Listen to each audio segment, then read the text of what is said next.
Salut tout le monde, comment allez-vous? Moi ça va plutôt bien. Aujourd'hui on se retrouve pour parler d'une nouvelle série. Aujourd'hui on va parler des frères Scott. Alors les frères Scott, c'est donc une série des années 2000 et on va dire qu'elle est quand même plutôt culte. Alors de son vrai nom en anglais c'est One Tree Hill, où donc tout se passera là-bas, c'est à Trill, voilà.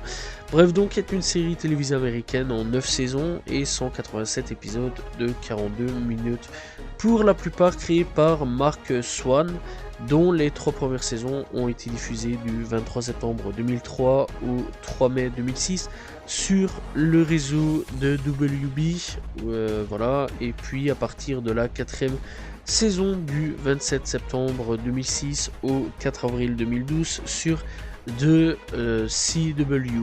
Voilà. Bref, donc en France, la série a été diffusée à partir du 8 septembre 2004 sur TF1. Les deux dernières ont été diffusées entre le 30 août 2011 et le 28 septembre 2012 sur NT1.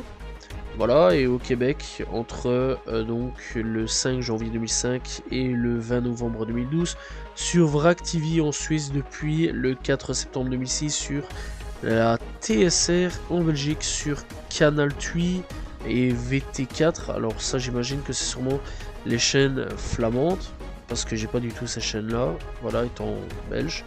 Et par contre aussi sur Plug RTL, puis rediffusé depuis le 21 juillet 2009 sur Club RTL, là par contre je les ai. Voilà, donc ça je connais. Bref, donc la série a été intégralement rediffusée sur la chaîne de TFX le 30 juillet 2019 au 7 février 2020. Bref, donc, les frères Scott aussi sont apparemment disponibles depuis le 1er juin 2020 sur la plateforme streaming Amazon Prime Video. Alors là, par contre, c'est pas du tout là-dessus que j'ai été checké. Voilà, moi personnellement, j'ai été le voir donc via la télé, voilà, via la télé sur AB3 qui l'ont rediffusé ici dernièrement. Donc, dans l'ensemble, je sais pas si en France vous avez AB3. En tout cas, chez nous en Belgique, ça a été diffusé donc sur AB3. Bref, donc l'histoire se déroule où à peu près? Eh bien c'est assez simple, l'histoire se déroule dans la ville de Wellington, Caroline du Nord, voilà, rebaptisée par le nom fictif Trill, donc c'est une vraie ville qui existe. Et donc on suivra plusieurs personnages, ça il faut quand même le savoir, mais on va dire les principaux début. Voilà, c'est Lucas et Nathan Scott. Donc voilà, alors Dan Scott, donc c'est le père des deux jeunes garçons, Lucas qui lui il a eu avec Karen, et Nathan, lui par contre il a eu avec Deborah. Voilà, donc deux mères totalement différentes. Dan il a abandonné Karen lorsqu'elle était enceinte à la fin du lycée, avant de rencontrer Deborah à l'université et de l'épouser 17 ans plus tard. Lucas et Nathan se retrouvent dans la même équipe de basket dans leur lycée, les Ravens. Lucas a par ailleurs donc été élevé par sa mère Karen, seul avec l'aide de Kiss, le frère de Dan, personnage très important. Et donc, alors que le début du championnat de basket commence, la rivalité entre Lucas et Nathan apparaît non seulement sur le terrain sportif, mais aussi dans le domaine privé. Lucas donc tombe en effet amoureux de Peyton, la copine de Brooke, qui sera avec Nathan. Oui, ça va être très compliqué à ce niveau-là au début. Bref, de plus, Lucas reproche à son père de l'avoir abandonné, lui et sa mère, et de favoriser donc sa nouvelle famille. Mais l'ami d'enfance de Lucas, Hayley, tombe à son tour amoureux de Nathan et reproche à son demi-frère un triangle amoureux. Se forme entre Lucas, Peyton et Brooke, la meilleure amie de Peyton, voilà Brooke. Et donc les jeunes gens tissent des liens, évoluent, puis réalisent quelque part leurs rêves, etc. au fil du temps. Bref, donc voilà, et clairement ça va être un bordel un peu sans nom au tout début. Bref, donc le début raconte un peu quoi? Eh bien, le début raconte surtout l'histoire de lycée, voilà, le lycée, l'école, etc. Donc on les voit vraiment à l'école, tranquille, faire leurs heures de cours, tranquille, commencer donc leur jeunesse, leur histoire d'amour, etc. C'est un peu le daron de ce qui se fait un peu aujourd'hui, je vais dire. Voilà, toutes les séries au lycée, avec les ados, etc. C'est un peu le daron. Clairement, ouais, c'est un peu le daron, dans l'ensemble. Voilà, que dire de plus? Beaucoup de voilà, mais clairement, dans l'ensemble, c'est le daron. Il a imposé beaucoup de bases sur pas mal de choses à ce niveau-là. Alors, je sais pas s'il y avait déjà des séries à l'ancienne comme ça. Franchement, je vais pas trop m'étaler là-dessus. Mais ouais, les frères Scott, c'est un peu le daron. Après, il y a une deuxième partie où par contre, on suivra, oui, parce que la série est en deux parties, on suivra donc la vie un peu plus adulte. Voilà, dans l'ensemble, le boulot, les enfants, comment essayer de tenir un ménage, etc. Voilà, essayer de tenir donc un couple, voilà, créer des sociétés, avoir des difficultés dans la vie, vraiment pas mal de choses, des morts, etc. Voilà, le passé qui surgit beaucoup, etc. Vraiment, les deux parties sont vraiment complémentaires sur pas mal de choses. Ça, déjà d'avance, c'est sûr et certain, mais vraiment, ça se complète vraiment pas mal. Alors oui, il y a parfois des saisons qui sont moins bonnes que d'autres, ça il faut quand même le noter, voilà. Dans l'ensemble, il y a quand même pas mal de saisons qui sont bonnes, vraiment dans l'ensemble. Il y a peut-être une ou deux saisons ou quelques épisodes qui sont pas très très bons. Moi personnellement, il y a quelques épisodes où j'étais là en mode waouh, c'est un peu énervant à force. Donc voilà, dans l'ensemble, ouais, c'est ce qui m'a un peu énervé sur pas mal de petites choses. Mais franchement, dans l'ensemble, la série est vraiment pas mal. Bref, il y a beaucoup de personnages. On suivra Lucas Scott, on suivra Nathan Scott, on suivra Peyton, on suivra donc Hayley, on suivra Brooke, on suivra Dan, on suivra Karen, on suivra aussi Whitey, enfin Brian Durham. Voilà, on suivra Case, on suivra Debbie, enfin Deborah, on suivra Marvin, dit Micro, on suivra Skills, on suivra Rachel. Mais Rachel, elle sera là jusque la saison 7. Voilà, ça faut quand même le savoir. On suivra aussi Jimmy, qui lui sera là à partir de la saison 5. On suivra Millicent, on suivra Julian. Alors eux, à partir de là, Jimmy, ça c'est les nouvelles têtes qui débarquent. On suivra Clay, très bon personnage. On suivra Quinn, on suivra Alex Dupré, Chase, qui lui par contre sera là depuis la saison 4. Donc déjà au lycée, on suivra Chris Keller qui lui sera déjà là depuis la saison 2, on suivra aussi d'autres personnages hein, au fur et à mesure du temps, voilà, on suivra aussi donc une chanteuse, voilà, une autre chanteuse, du nom de, je sais plus comment elle s'appelle, c'est pas grave, Mia Catalano, voilà, Mia Catalano, aussi, donc qui sera aussi un personnage parfois central du truc, et elle sera là pendant pas mal d'épisodes, etc. Puis bon, elle disparaîtra, puis elle reviendra, elle disparaîtra, bref, voilà, il y a beaucoup de personnages qui viendront, partiront, viendront, partiront, viendront, partiront, d'autres qui partiront pour de bon, d'autres qui reviendront, etc. C'est tout le temps ainsi, etc. Bref, alors la série, franchement, elle touche vraiment pas mal de sujets. Elle touche vraiment pas mal de sujets, de thèmes, etc. Vraiment variés, vraiment beaucoup variés à ce niveau-là. Elle parle de deuil, elle parle de drogue, elle parle de la vie, en fait. Voilà, de la vie, de ce que tu peux vivre dans ta vie. Vraiment pas mal de choses. Elle parle vraiment à la jeunesse. Elle parle vraiment aux plus petits comme aux plus vieux. Et ça, c'est quand même plutôt cool. C'est rare hein, qu'une série peut toucher chaque génération. Ça, faut quand même le noter. C'est comme un film, c'est rare aussi hein, que ça touche chaque génération. Et ça, c'est quand même plutôt cool. Faut le souligner, faut le dire. Moi, personnellement, voilà, j'ai connu cette série assez jeune. J'avais bien apprécié quelques épisodes. J'avais pas tout vu, mais j'avais bien apprécié quelques épisodes.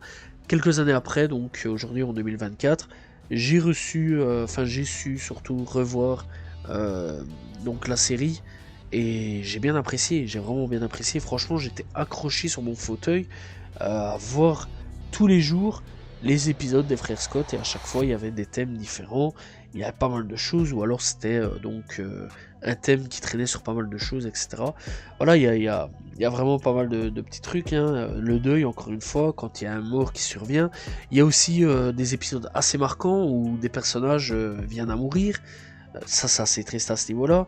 Vraiment, il y a des personnages donc qui se font agresser comme assez violemment. Il y en a un autre de personnage qui, à un moment, pète un plomb et qui, lui, eh bien, décide d'aller faire un truc donc assez grave quand même dans une école. Voilà, je pense qu'on va pas faire de dessin, c'est l'Amérique. Tout le monde connaît à peu près ce qui se passe hein, dans une école une fois que quelqu'un pète un plomb. Et très sincèrement, ouais, ça touche vraiment pas mal de trucs de la société, que ça soit américaine au côté école, etc. Ou alors que ça soit même ici, au côté donc vraiment pas mal de choses, deuil, boulot, etc. Ça c'est quand même assez cool. Bref, on voit aussi la difficulté, hein, donc des petits jeunes qui débarquent, qui essaient de monter une entreprise, qui malheureusement parfois réussissent à avoir des petits des bâtons dans les roues, etc. Et ça c'est quand même assez dommage. Parce que c'est vrai quand même qu'à ce niveau-là, dans la vraie vie, tu peux tomber sur des gros requins de fous et qu'ils te mettront des bâtons dans les roues, voilà, que ça soit ta famille ou tes amis, vraiment même ça, hein, ça parle beaucoup aussi donc de fait de l'abandon de la famille. Ça parle du fait aussi que parfois même ta famille peut te mettre des douilles, malgré que ça soit ta famille, ouais, parce que vous allez voir, franchement au fur et à mesure du temps, au niveau de la série, on découvre certains membres de la famille et ils mettent des grosses douilles vraiment de fou. C'est même pas de fou, j'ai envie de les insulter tellement c'est un truc de fou. Voilà, mais vraiment ils mettront des grosses douilles à certains personnages, à une en principal d'ailleurs. Bref, je vais pas trop spoiler là-dessus. Il y a des personnages, franchement, on s'y attache. Malheureusement, ils se font assassiner. Et puis, on a des personnages qui sont là, qui sont, eux, par contre, dans la rédemption. Et il y a un personnage, franchement, où le mec est dans la rédemption, vraiment du début jusqu'à la fin. En fait, au début, non, même pas.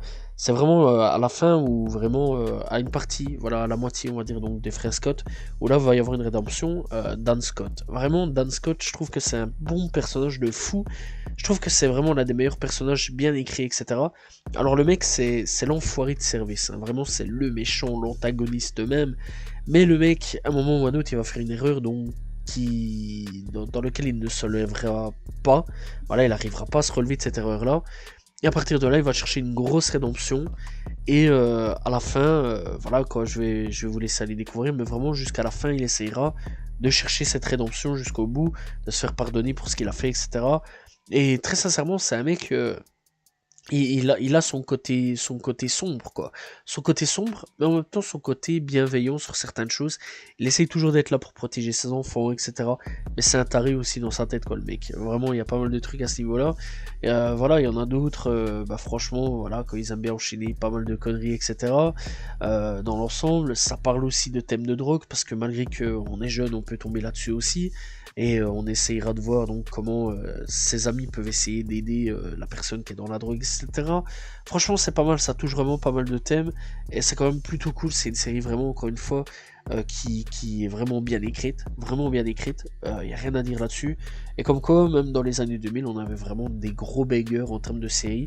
Vraiment, je pense même qu'on avait beaucoup de gros bangers hein, dans les années 2000 au niveau série.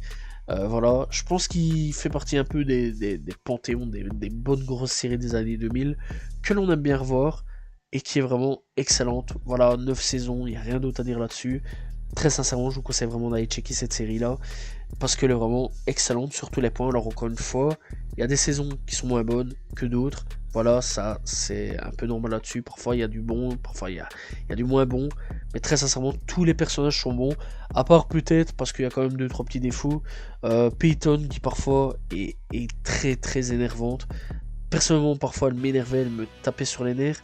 Et alors, par contre, Jimmy, Jimmy qui est donc un enfant qui ont fait passer beaucoup trop pour l'intello alors que le gars n'a à peine que 4-5 ans quoi. Ça m'a beaucoup énervé parce que t'as là le gosse il te parle comme si c'était Einstein en fait. Et t'as là tu te dis c'est pas possible, il a à peine 5 ans, c'est une dinguerie quoi quand même. Comment on peut le faire passer pour un truc, pour un génie accompli quoi. C'est un truc de fou. Après ça va diminuer, ça s'est calmé au fur et à mesure des saisons. Mais vraiment au tout début, l'introduction de ce personnage là, ah j'ai pas aimé. Voilà, c'est un enfant d'un des personnages principaux. Mais très sincèrement, l'introduction de ce personnage là, j'ai pas trop aimé. Après au fur et à mesure du temps, j'ai bien apprécié. Et très sincèrement, ouais, ce personnage-là, au fur et à mesure du temps, je l'ai bien apprécié. Mais, vous allez voir, il y a des personnages qui vont vraiment vous énerver, et après vous allez vous attacher. Et c'est comme ça, c'est la magie de cette série-là. Bref, que dire de plus? Encore une fois, rien d'autre.